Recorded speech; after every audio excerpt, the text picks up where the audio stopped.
J'ai le plaisir, avec l'ensemble des amis qui m'entourent, de vous présenter rapidement. Bon, d'accord, 2 heures. Mais si j'étais au Veroggia, président de l'Albanie, ça serait 7 heures. Donc dites-vous quand même que vous avez de la chance. Nous sommes en France.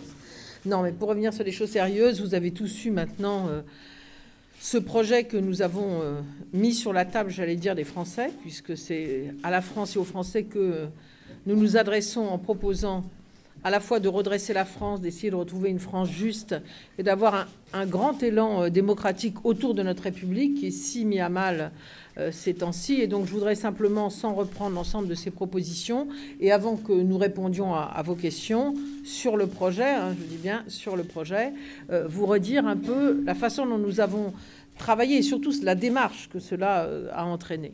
Tout d'abord, je dirais les choses très simplement. Aujourd'hui, nous mettons ces propositions, je le disais, sur la table des Français face à eux, car ce qu'a fait le Parti socialiste depuis 2 ans et demi maintenant, c'est de se tourner vers les Français, de se tourner vers notre pays et de mesurer à la fois où en était la France dans le monde, où en étaient les immenses défis de ce 21e siècle qui nous surplombent parfois.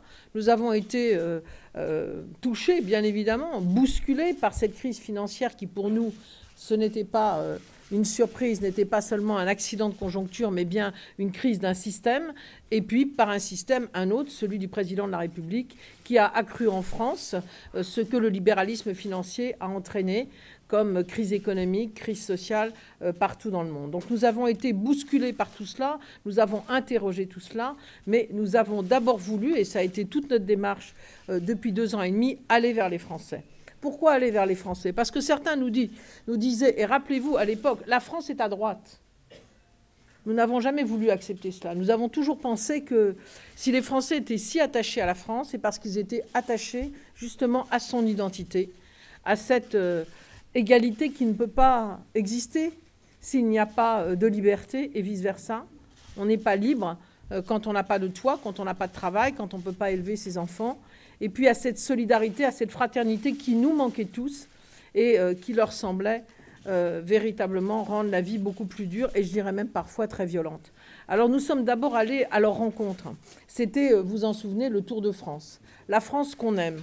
Et dans le fond, si on regarde ce qui s'est passé depuis, on se rend compte quand même que ce n'était pas anachronique d'aller vers les Français pour parler de la France qu'on aime. Quand on voit comment elle a été abîmée depuis, quand on voit comment cette République à laquelle nous tenons a été écornée jusqu'à être montrée du doigt, la France, par les pays étrangers, eh bien nous sommes allés dire aux Français, oui, dites-nous la France que vous aimez, convaincus qu'ils allaient nous dire, nous voulons être portés vers le haut, nous voulons retrouver du sens, et pas seulement nous voulons régler nos problèmes de vie quotidienne. Car évidemment, ces problèmes de vie quotidienne, ils sont au cœur de nous-mêmes, car nous sommes déjà là pour répondre aux préoccupations des Français, des classes populaires, des classes moyennes. Mais dans ces réunions avec eux, ils ne nous ont pas parlé de leurs problèmes individuels. Ils nous ont parlé de leur inquiétude, évidemment, vis-à-vis de l'avenir par rapport aux jeunes. Ils nous ont parlé de la difficulté de la prise en charge de la dépendance de leurs enfants. Mais nous n'étions pas allés leur demander des réponses là-dessus. C'est à nous de dire comment faire réussir chaque enfant à l'école, comment sortir de la crise, comment amener chaque personne âgée jusqu'à la fin de sa vie dans les meilleures conditions possibles. Mais en revanche, ils nous ont dit l'essentiel. Ils nous ont dit 2 choses fortes qui dans le fond, ont été le cœur des réponses que nous apportons et que nous leur proposons aujourd'hui. La première chose, avec leurs mots, ils nous ont dit « la France s'est rétrécie, la France n'est plus elle-même, la France est abîmée, la France est montrée du doigt ». Et je me souviens de cette dame qui dit « et la France, c'est bien sûr les valeurs qui sont les nôtres, les droits de l'homme. On était fiers de porter des valeurs en dehors du territoire, mais la France, c'était aussi un modèle social. Bien sûr, il faut que ce modèle, il bouge, mais, nous disait-elle, aujourd'hui, l'assistance n'est plus publique, l'éducation n'est plus nationale et la sécurité n'est plus sociale, alors on est inquiet. Je crois qu'elle avait tout dit, à la fois sur la nécessité de bouger, de faire changer les services publics, de les faire évoluer dans ce 21e siècle, mais en même temps de la nécessité d'une protection, d'une égalité sans laquelle la France n'est pas la France. Et ça, c'est vraiment le premier message qui nous a été dit. Et ce qui était frappant, c'est que les Français étaient à la fois inquiets pour eux, étaient inquiets pour leurs enfants, n'arrivaient pas à se mouvoir vers l'avenir avec, j'allais dire, optimisme, et même en sachant véritablement où ils allaient aller, mais étaient aussi inquiets de voir un pays qui n'a plus de poids ni de voix dans le monde. Et je crois qu'être français, c'est aussi cela. C'est pour ça, quand on nous parle d'un débat sur l'identité nationale, la fierté d'être français, c'est non seulement d'accepter nos règles communes, c'est non seulement d'être fier d'être dans un pays qui a apporté tant au monde par ses valeurs universelles, mais c'est de vouloir construire un avenir en commun. C'est vraiment ce que nous ont dit tous ceux que nous avons rencontrés, qu'ils soient français ou pas, en tout cas citoyens vivant sur les territoires français. Donc nous sommes partis de cela, c'est-à-dire à la fois cette angoisse d'un déclin de notre pays et cette inquiétude d'une panne d'avenir, d'une panne d'espoir, d'un déclassement qui touche pas seulement les classes populaires, mais aussi les classes moyennes. Et c'est ensuite un immense travail qui a été conduit, et je le dirais, par l'ensemble des dirigeants du Parti socialiste, qui, chacun dans leur domaine ou de manière plus collective, ont apporté des réponses autour de ce que nous avons voulu faire. Et dans le fond, vous voyez bien que les trois grandes conventions répondaient bien à cette idée du déclin et du déclassement. Oui, il faut redresser la France, mais la redresser dans un monde qui aujourd'hui nous impose d'autres contraintes. C'est le défi écologique, c'est le défi social, c'est le défi démographique. Et donc c'était le nouveau modèle de développement économique, social et durable, le redressement de la France autour d'un nouveau modèle. Et puis c'était l'idée, dans le fond, ce déclassement, c'est quoi ?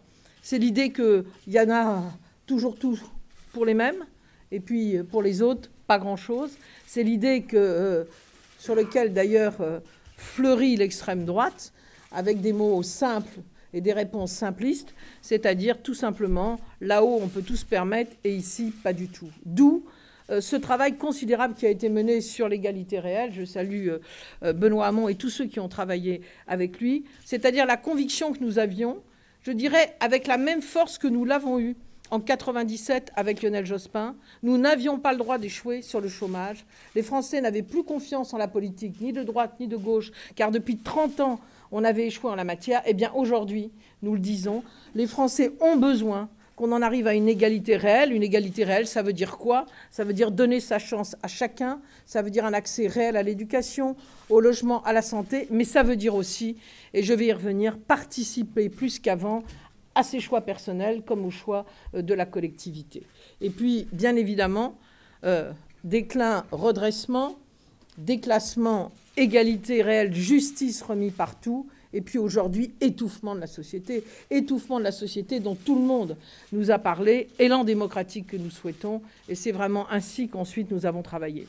Encore un moment sur la méthode, pour dire que peut-être pour la première fois un parti politique est parti non seulement de l'écoute des Français, mais ensuite a fait travailler autour de ceux qui sont ici, autour d'autres qui ne le sont pas, autour de nos élus, des hommes et des femmes politiques, avec des intellectuels, des chercheurs, des philosophes, des sociologues, mais aussi des économistes, bien sûr, mais aussi l'ensemble des acteurs de terrain. Je vois le travail qui a pu être fait, par exemple, sur l'agriculture, où se trouvaient autour de la table à la fois des économistes agricoles, des agronomes, des spécialistes des relations Nord-Sud et de la crise alimentaire du monde, mais aussi les 5 organisations syndicales d'agriculteurs qui, à Cluny, lorsque nous avons présenté nos propositions, ont dit « oui, c'est ainsi qu'il faut aujourd'hui construire cette relocalisation d'une agriculture de proximité et de qualité ».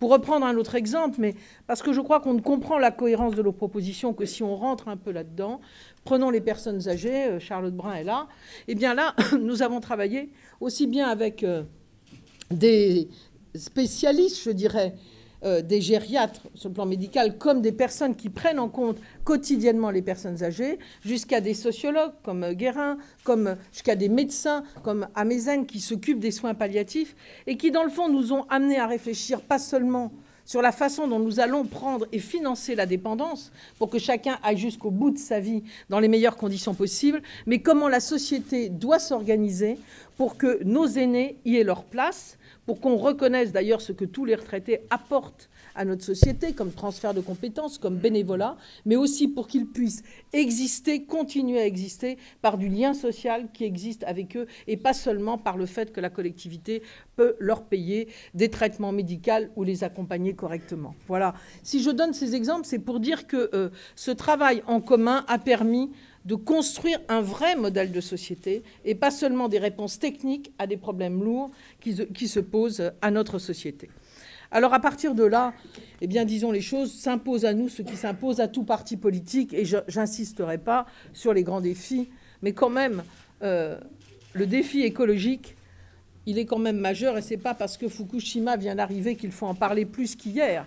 Il est effectivement majeur quand on pense quand même que ce système libéral qui a continué à avancer, à produire, et qui aujourd'hui d'ailleurs voudrait empêcher d'autres pays de se développer, quand on pense qu'on est passé en l'espace d'une génération, quelqu'un qui est né il y a 90 ans, il y avait à peine 2 milliards d'individus sur la Terre, il y en a 7 milliards aujourd'hui, il y en aura bientôt 15, et nous avons utilisé les ressources de la planète comme si nous avions une deuxième Terre qui allait arriver derrière. Non, les ressources sont épuisables, et aujourd'hui, nous savons qu'elles sont finies. Donc ce modèle que nous voulons mettre en place, il doit prendre en compte cela. J'ai parlé du défi démographique en vous disant très clairement que nous ne prenons pas cela comme un risque, mais comme une grande chance que l'espérance de vie s'accroisse, à condition d'être capable de porter de manière collective les réponses qui s'y adaptent. Et puis enfin, je vous dirais que certains, et nous-mêmes d'ailleurs, avons parlé de l'individualisme que l'on voit naître dans une société qui est la société libérale, où finalement c'est le chacun pour soi, où les salariés sont mis en concurrence et en compétitivité les uns avec les autres sur leur lieu de travail, d'où le stress, d'où la boule au ventre quand on va travailler, où les chômeurs sont en concurrence avec les CDD et les travailleurs temporaires qui eux-mêmes sont en concurrence avec les CDI. Alors oui, on se replie sur soi. Oui, on prend le monde de la débrouille pour essayer de s'en sortir quand on n'a pas les moyens de s'en sortir. Mais cet individualisme, c'est d'abord, si on le reprend de l'autre côté, une formidable envie qu'ont nos concitoyens de participer, de choisir leur vie personnelle et de participer à la vie collective. Et beaucoup de nos propositions nous ont amené, ce que nous ne faisions pas suffisamment auparavant, il faut le dire, à prendre en compte les hommes et les femmes tels qu'elles sont. Là aussi, 2 ou 3 exemples. Rappelez-vous de nos propositions sur les retraites. Il y avait bien sûr des règles collectives et la protection des plus fragiles, mais il y avait la nécessité de laisser les choix, et nous le retrouvons là, aux individus dans leur vie et l'organisation du temps tout au long de leur vie. Nous pourrons le redire aussi ici sur l'école, où nous ne contentons pas de dire qu'il faut des moyens complémentaires à l'école. Nous disons qu'il faut adapter les pédagogies, les rythmes scolaires aux enfants, à leurs talents ou à leurs difficultés, à ceux qui sont en face de nous. Donc c'est véritablement la volonté de changer la façon de voir les réponses qui peuvent être apportées, et puis peut-être aussi de nous dire qu'au-delà des choix individuels, nos concitoyens vont se mobiliser avec nous, non seulement pour porter nos idées, pour en débattre, ça va être les jours qui viennent, mais aussi pour nous aider à changer cette société, car nous n'aurons pas la possibilité de le faire si nous croyons que tout sera fait par l'État et par ses dépenses. C'est d'autres comportements, c'est d'autres actions qui peuvent leur être demandées et qu'ils auront sans doute envie de réaliser. Voilà, simplement pour remettre un esprit et une cohérence dans nos propositions. Je ne vais pas rentrer dans le détail, vous les avez, et vous les avez déjà entendus, voire même déjà expliqués depuis maintenant 48 heures, et particulièrement ces dernières heures. Vous dire simplement que pour nous, face à ce déclin annoncé que nous n'acceptons pas, parce que la France a d'énormes atouts, et que hier, la France, je prends volontiers des symboles, c'était l'Airbus, c'était le TGV pour le monde entier. Aujourd'hui, il n'y a plus de politique industrielle, on n'en entend plus parler. Et demain, eh bien, ça sera les textiles techniques et innovants, ce sera des nouveaux métiers, des nouveaux produits dans le domaine de la santé, dans le domaine des nouvelles technologies, dans le domaine des économies vertes. Ça sera de nouvelles filières qui ont été totalement abandonnées, y compris dans des secteurs traditionnels comme l'automobile. Et pour cela, il faut des outils et une réflexion de la part de l'État qui a abandonné complètement ce secteur.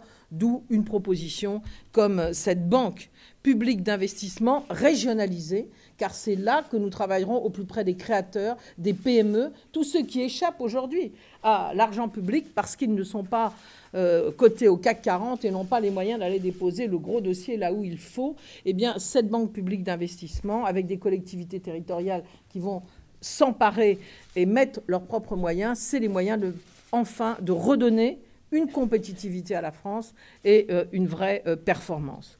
De la même manière, et simplement pour donner un exemple, toutes les propositions que nous faisons sur l'agriculture vont donner naissance d'ailleurs à une proposition des socialistes avant l'été.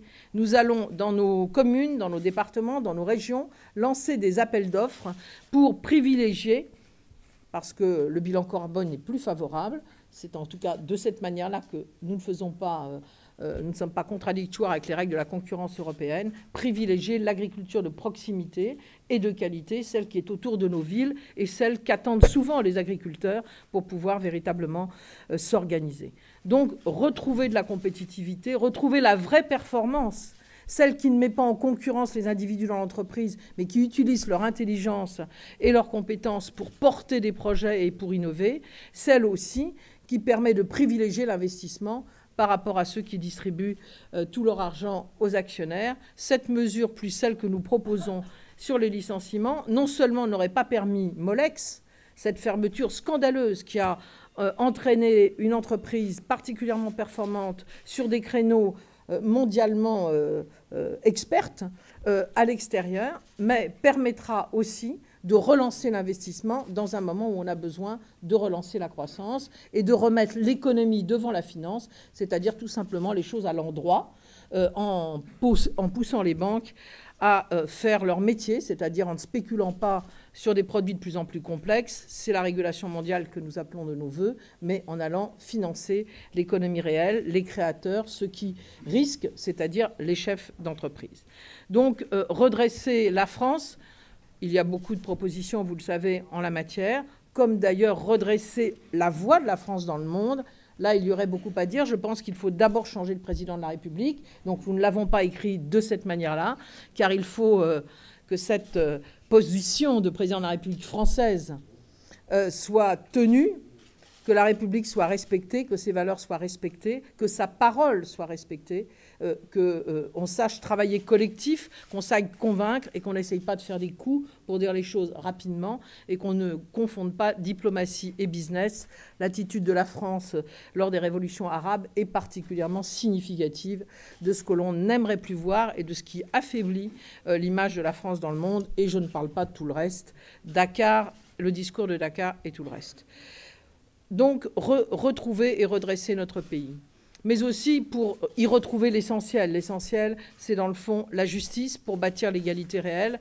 Là, je ne vais pas vous faire part de l'ensemble des propositions. Disons que je choisis peut-être ce thème pour vous dire que notre projet, c'est bien évidemment un projet, et c'est vrai aussi bien pour le redressement de l'économie, qui porte des mesures qui vont apporter des résultats à moyen et long terme, mais qui porte aussi des mesures d'urgence pour répondre aux besoins de l'économie ou des Français. De l'économie, c'est par exemple la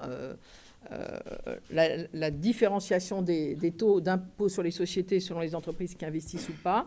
En ce qui concerne les Français, c'est par exemple pour leur redonner du pouvoir d'achat, pour réduire la part des loyers dans le salaire, dans les dépenses, de plafonner les loyers à la location, à la relocation, et de construire 150 000 logements sociaux et de redonner des moyens à ceux qui veulent accéder socialement à la propriété, tout ceci se finançant sur le budget même du logement qui aujourd'hui donne une part beaucoup trop grande aux avantages fiscaux de ceux qui possèdent plusieurs logements, et ce qui facilite d'ailleurs la spéculation. Donc, retrouver la justice, c'est prendre des mesures comme celle-là. Ça aurait dû être, on en entend parler depuis quelques heures, faire ce que nous avions fait avec Lionel Jospin, peut-être aujourd'hui sous une forme différente, c'est-à-dire, par exemple, faire en sorte qu'il y ait des tarifs sociaux pour l'ensemble des éléments qui concourent à la vie quotidienne. Nous l'avions fait déjà dans la loi contre les exclusions, mais ce n'a pas été généralisé. C'est l'eau, c'est le gaz, c'est le gazoil, c'est l'électricité, mais faire en sorte aussi, en prélevant sur les profits des pétroliers, de faire en sorte que l'essence, pour parler des gens qui disent aujourd'hui je ne peux plus faire le plein ou je suis obligé d'arrêter de travailler parce que ça me coûte trop cher d'aller à mon travail, pour que cette situation-là puisse ne plus exister. L'égalité réelle nous a amené, je l'ai dit, à changer profondément la façon dont nous avons pris les sujets. Nous dire, par exemple, que les services publics devaient personnaliser leurs réponses. J'en ai parlé pour l'éducation, mais devaient aussi affiner leurs réponses. Prenons l'exemple de la santé. Je le redis de manière claire, l'hôpital public doit redevenir le cœur du système de santé en France. C'est toujours ce que nous avons fait quand nous étions au pouvoir. L'hôpital public, c'est la force, c'est le cœur de l'excellence du système de santé. Nous étions au premier rang selon l'Organisation mondiale de la santé. Nous sommes descendus radicalement en termes de placement sur la santé dans notre pays parce qu'on n'a plus mis l'hôpital public au cœur des choses, au bénéfice des libéraux et des cliniques privées. Pour moi, j'ai été ministre de la Santé. La santé, ce sont tous les acteurs de santé. Encore faut-il reconnaître ceux qui accueillent tout le monde, quelle que soit la catégorie sociale, quelle que soit la maladie, de ceux qui choisissent la clientèle en fonction de ce qui est rentable, de ce qui ne l'est pas. C'est ça la République. C'est cela qu'on a oublié aussi dans l'hôpital public. Donc nous avons prévu 1 milliard pour la santé, l'hôpital public, parce que c'est nécessaire. De la même manière, ça va faire un peu rouspéter, il faut bien le dire, mais on ne fait pas de politique sans bousculer quelques meubles. Eh bien, nous pensons que les internes qui vont sortir après 10, 12 ans, 13 ans d'études, après avoir été payés dès la 4e année et avec des études financées par les citoyens français, devraient, comme c'est le cas dans toutes les grandes écoles, quand on sort de Normal Sup, de l'ENA, de Polytechnique, etc., on doit 10 ans à la collectivité. Eh bien, il ne me paraîtrait pas anormal qu'en fonction de leur classement, bien évidemment, ils puissent choisir d'aller, l'endroit où ils veulent, bien sûr, mais à l'endroit où on en a besoin. Car finalement, si on... C'est bête à dire, hein, mais si les Français payent les études des médecins, c'est qu'on a besoin des médecins dans des zones rurales où il n'y en a pas aujourd'hui, dans des quartiers qui sont aujourd'hui déshérités. Et moi, je suis convaincue qu'une fois qu'ils y seront, ils s'y sentiront bien, ils auront une clientèle et ils y resteront. Voilà. Donc voilà, par exemple, une nouvelle façon d'agir nécessaire si on veut que l'accès aux soins soit une égalité réelle et non pas des mots, toujours des mots. Enfin, je passe directement à ce que nous considérons comme la méthode, rassembler les Français et retrouver la promesse républicaine. Je m'en arrêterai là. Là aussi, je ne rentrerai pas dans le détail des propositions, le rééquilibrage des institutions, l'indépendance et la responsabilité de la justice, des médias qui soit véritablement indépendants, et au-delà des journalistes, je pense aux actionnaires de leurs médias. Nous avons fait des propositions très fortes en la matière. Bien évidemment, nous appuyer, et quand je parle de l'État, pour nous, socialistes, l'État, c'est l'État, le gouvernement, mais les collectivités territoriales. Cette troisième étape de la décentralisation que nous allons véritablement mettre en place, ainsi que... c'est absolument essentiel, des nouvelles façons de travailler avec les Français pour qu'ils puissent s'emparer effectivement des choix que nous voulons faire dans la société. J'en termine en disant que sur le plan financier, nous avons la chance d'avoir des hommes et des femmes compétents parmi nous, Michel Sapin, Pierre-Alain Muet, pour ne prendre que ceux qui sont ici. Je voudrais dire qu'ils ont travaillé depuis 2 ans et demi, à la fois sur les marges de manœuvre que nous étions capables d'ouvrir, sur ce qu'il fallait faire pour relancer la croissance et rentrer des recettes, mais aussi pour mesurer à chaque fois, avec tous ceux qui y travaillaient, le coût d'un certain nombre de mesures. Et comme nous le disions ce matin, entre nous et avec l'ensemble des dirigeants qui se sont réunis, vous le savez, une dizaine de fois pour pouvoir acter nos propositions, nous avons préféré jouer serré, c'est-à-dire dire ce que nous allons faire avec les hypothèses les plus strictes, y compris des hypothèses qui seront très certainement desserrées. Et nous nous battons pour cela. Je pense par exemple aux 3% de déficit sur le PIB que l'Europe défend pour 2013. Plus des 2/3 des pays européens demandent déjà que cette date soit repoussée en 2015. Nous le demandons avec eux et nous nous battrons pour ça. Mais nous avons gardé néanmoins, dans nos propositions, cette limite en disant tant mieux si nous pouvons l'élargir. De la même manière, nous avons pris des taux de croissance qui sont ceux d'ailleurs que la droite défend, mais sans rien faire pour les obtenir. Donc on ne pourra pas dire que nous avons chargé la barque. Nous sommes restés volontairement à une échelle basse. Il ne peut y avoir que des bonnes surprises, et tant mieux. C'est ainsi que nous avons travaillé. Avant de conclure, je voudrais dire que ce travail est un véritable travail collectif. Et je voudrais saluer ceux qui, après toutes les conventions, tous les forums, ont travaillé pour que la cohérence que nous avons essayé de porter ensemble soit expliquée, précisée, posée de manière nette dans notre projet. L'ensemble de nos rapporteurs, au premier rang desquels Jean-Marc Ayrault, le président de l'Assemblée nationale, tous ceux qui ont travaillé, je vois... Pas encore, mais bientôt. On n'a pas encore parlé de ce qu'ils souhaitaient faire pour la suite. Mais bon, ce n'était qu'un premier pas, voyez-vous. Bon, je vois Alain Bergogneau là-bas, je vois tous ceux qui ont... Et Guillaume Bachelet, qui a été le rapporteur général, et qui a, je crois, réussi à faire ce que nous voulions. Dans le fond, avec Harlem, avec Benoît, nous en avons beaucoup parlé. Nous n'avons pas voulu faire un... J'ai déjà fait 2 projets, hein, moi, pour présidentiel. Donc, vous savez, on est habitué à faire des projets. Avec Alain Bergogneau, d'ailleurs. Bon. Nous n'avons pas fait la critique du capitalisme à travers les âges, ni expliqué l'histoire du socialisme depuis 100 ans. Non. Nous avons voulu partir profondément de ce que pensent les Français, de ce qu'ils ressentent, mais aussi de leurs aspirations, car moi, je ne les sens pas les bras ballants. Je pense qu'ils attendent d'avoir espoir dans l'avenir. C'est de là que nous avons voulu partir. Et c'est de cette manière-là que nous avons voulu écrire ce projet, à chaque fois partir de leurs propositions, de leurs aspirations, en arriver à nos valeurs et retomber sur une proposition concrète. Maintenant, et David Assouline coordonne l'ensemble de ce travail, nous allons aller à leur rencontre dans les semaines qui viennent. Nous allons organiser une centaine de réunions.